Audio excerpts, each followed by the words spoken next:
Hey everyone, and welcome back to another great episode on the Hope and Renewal podcast. This is where faith meets real life and hard truth is held with compassion. Again, this is your favorite host, Antonio Banks. I want to thank you for tuning in. I hope and pray that this message speaks to your heart, and if it does, that you do not keep it to yourself, but you will share it with somebody else.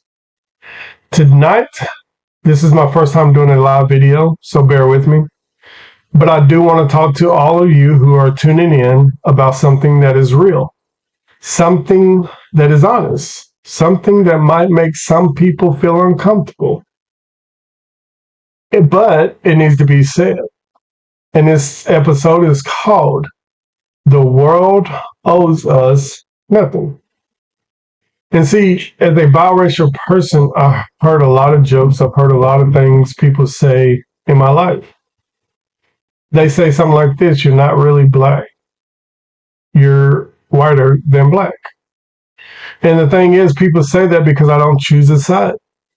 I've been asked a lot of times, what side do I choose? And I don't. I don't claim one race over another because my identity isn't built on division. But one thing I do know for sure is this: I am a child of God, and that is enough. See, I remember going to prison in my first week. I was asked a question that shook me. An inmate walked up and said, if something popped off, would you choose white or black? I said, if you ever been on the inside, you know that it's not a casual question. That's a question that you know something's going to happen. It means something is in the air. Danger. Lines been drawn. So what I did, I hesitated. And it wasn't just emotional, but it was for survival. But when I did finally answer this question, I said neither. He looked at me and said, why not? I said, because I'm me. I said, on my own 2 feet. I don't choose sides. So what he did, he paused, he nodded and said, okay, I respect that. Inside my head, I whispered, what just happened? And so I asked the guy that I knew that did the Bible studies on Sunday. And I started noticing things that didn't sit right with me, things that felt unfair. But see, in prison, fairness isn't the priority, survival is. And what I saw was Caucasian inmates washing African American inmates' clothes, giving away their food, their TVs, the clothes on their back, and their shoes. They were basically surrendering what they had. And even though it didn't feel right, you learn quickly to look away. So it bothered me, and it was on my brain. And out of curiosity, I seen the guy again that did the Bible studies. And out of respect, I asked him, I said, why is this happening? Why are these guys giving away food, doing laundry, letting themselves be controlled like that?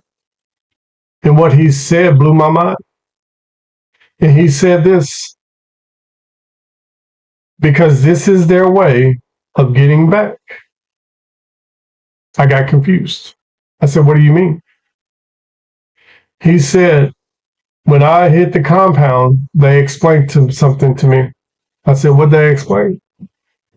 He said, when I first got here, they told me they ran this compound because what their ancestors did to our ancestors decades ago. My mind started racing. So here we were, decades later, in a prison, men who had never met me, didn't know each other's families, didn't even share the same history, living out of a generational war that none of us personally started. That blew me away. See, some people believe that because injustice happened decades ago, today's world owes them an apology or a compensation or something. See, and somewhere along the line, society adopted this belief that past experiences automatically qualify us for present day rewards.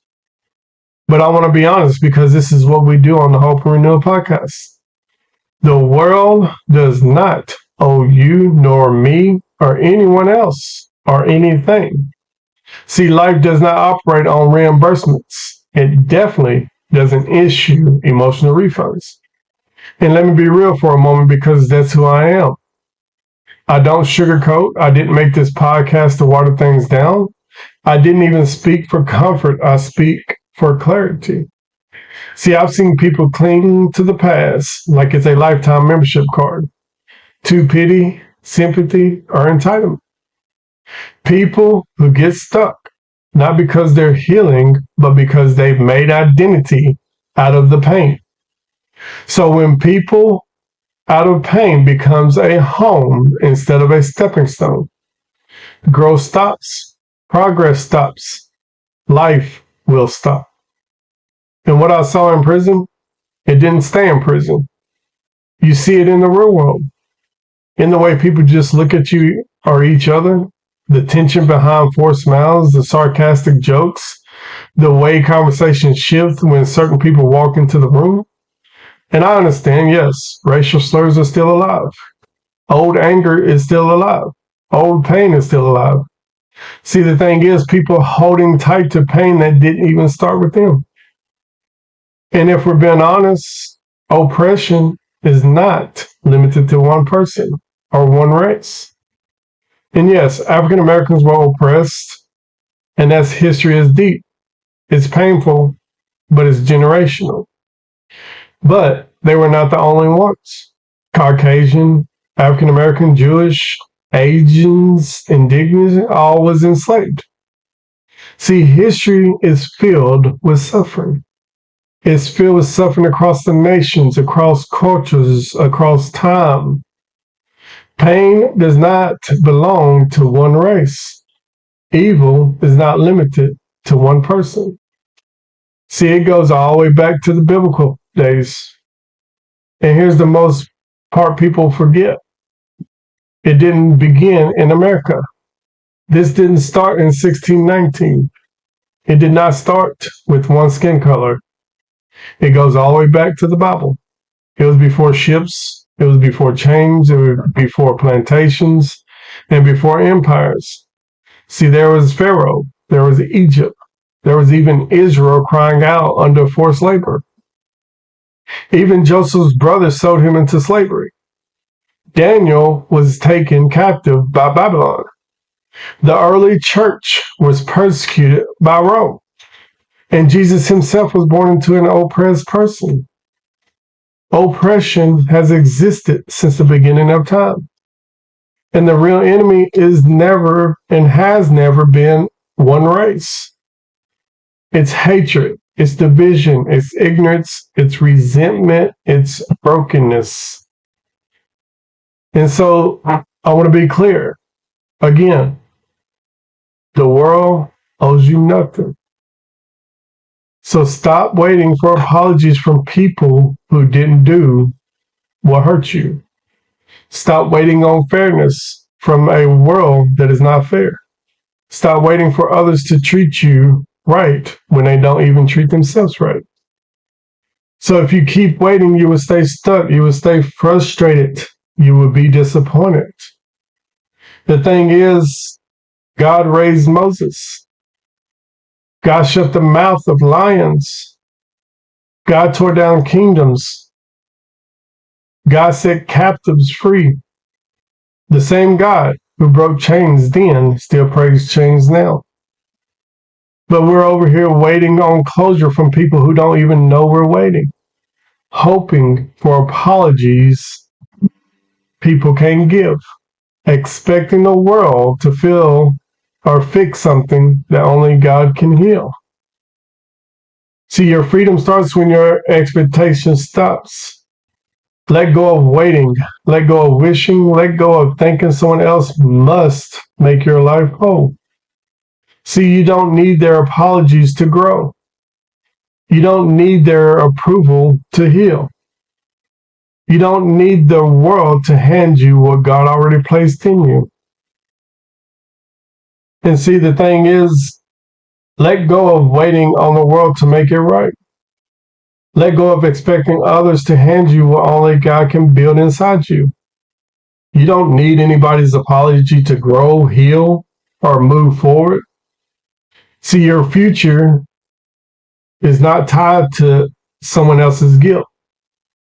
It's not tied to someone else's mistake, someone else's skin color, or someone else's absence. Your freedom begins where your expectation ends. And as we close today's episode, I want to say this. Please sit with this truth for a moment. You were never created to spend your life waiting on the world to hand you what God already placed inside you.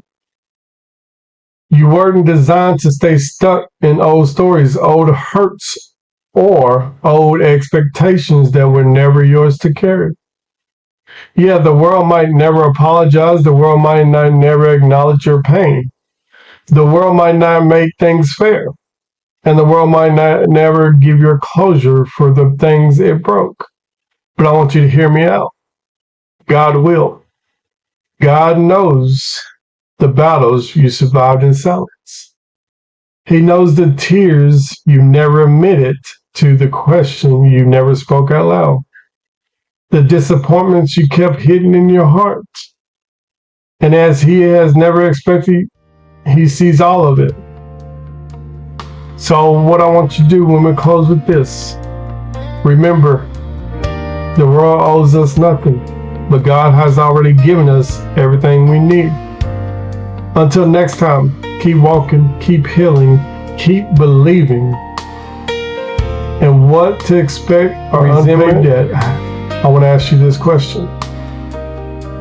What expectation, resentment, or unpaid debt have you been holding on to? And what would your life look like if you finally let it go? I want to thank you for tuning in for the next episode, this episode.